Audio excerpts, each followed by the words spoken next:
La parole est à monsieur Marc Ferracci pour le groupe Renaissance.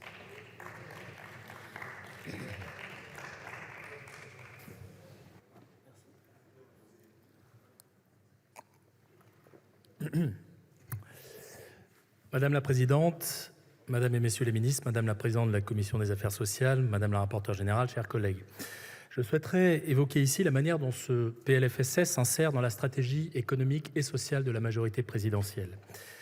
Ce texte valide le redressement spectaculaire des comptes sociaux en 2021 et 2022, un redressement d'autant plus remarquable qu'il s'est accompagné d'un maintien de l'effort pour la protection de la santé et de l'emploi de nos concitoyens. Il faut le dire, la situation et l'évolution de nos comptes sociaux s'expliquent d'abord par une forte hausse des recettes. Cette hausse est la conséquence du rebond qui a accompagné la sortie de crise Covid, mais aussi, n'en déplaise à certaines des oppositions, de la stratégie de réforme qui a été celle du gouvernement depuis 5 ans. Depuis 2017, ce sont 1,5 million d'emplois qui ont été créés, amenant le taux d'emploi à un plus haut niveau historique. Dans le même temps, le taux de chômage a atteint son plus bas niveau depuis 15 ans, et cette baisse du taux de chômage a un double effet positif sur les comptes sociaux. D'une part, la diminution des dépenses, d'autre part, la croissance des recettes, à la fois par la création d'emplois et par l'amélioration des salaires. Ceci illustre bien la stratégie globale qui est et qui doit rester la nôtre pour renforcer notre modèle social. Tout faire pour accroître l'emploi et réduire le niveau du chômage. C'est à cette condition que nous renforcerons le pouvoir de négociation des travailleurs et permettrons une augmentation durable et constante des salaires. L'article liminaire du PLFSS présente pour les administrations de sécurité sociale un solde excédentaire de 0,5% du PIB pour 2022 et de 0,8% pour 2023. Cet article, je veux le souligner ici, constitue une des innovations introduites par la loi organique du 14 mars 2022 et je veux saluer le travail de notre collègue Thomas Mesnier qui a fortement œuvré sur ce sujet. Notons que l'annexe 8, issue de ce nouveau cadre organique, renseigne sur la situation de l'assurance chômage et des retraites complémentaires. Si ces régimes ne font pas l'objet à proprement parler des lois de financement de la sécurité sociale, il est parfaitement légitime que les informations à leur sujet soient à la disposition des parlementaires, alors que des millions de Français leur sont affiliés.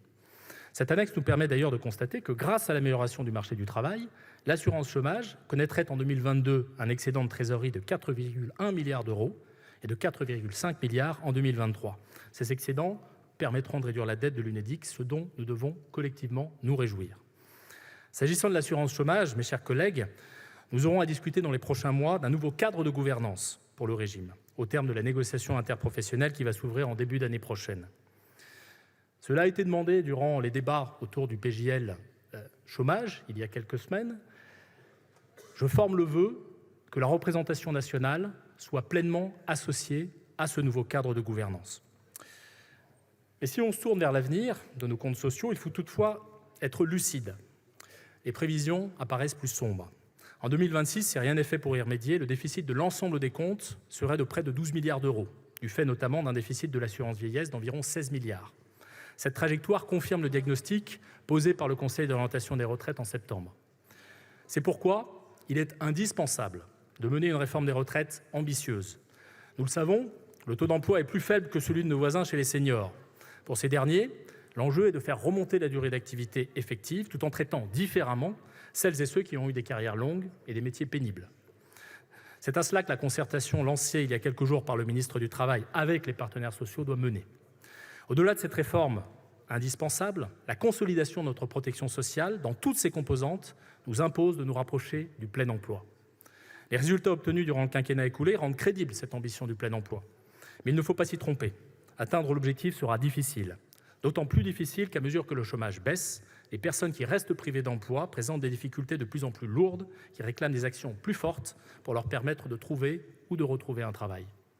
Il faut donc continuer à agir et en particulier continuer à transformer notre marché du travail pour faire baisser le chômage et faire reculer la pauvreté, car je veux le dire et le répéter, celle-ci est d'abord et avant tout la conséquence du sous-emploi. Il faut limiter les postes vacants et pour cela accroître les incitations au retour à l'emploi. C'est le rôle de la réforme de l'assurance chômage dont nous avons voté le principe au début du mois. Mais parallèlement, il est également nécessaire de lever les freins périphériques que subissent nombre de demandeurs d'emploi, comme les problèmes de transport ou de garde d'enfants. Ce sera un des sujets importants de la réforme de France Travail. Il s'agit aussi de mieux aider les entreprises dans le recrutement, en particulier les plus petites d'entre elles qui abandonnent souvent les embauches faute de moyens à consacrer à la recherche de candidats. Les pistes sont multiples, mais je veux le dire, chers collègues, le pire n'est jamais certain. En dépit de la situation économique et géopolitique compliquée que nous vivons, notre stratégie est cohérente. Il s'agit de permettre à nos concitoyens d'accéder à un emploi de qualité et financer grâce à cela un modèle social dont nous devons demeurer fiers. Il faut garder ce cap et ne pas renoncer à transformer le pays. Je vous remercie. Merci, monsieur le député.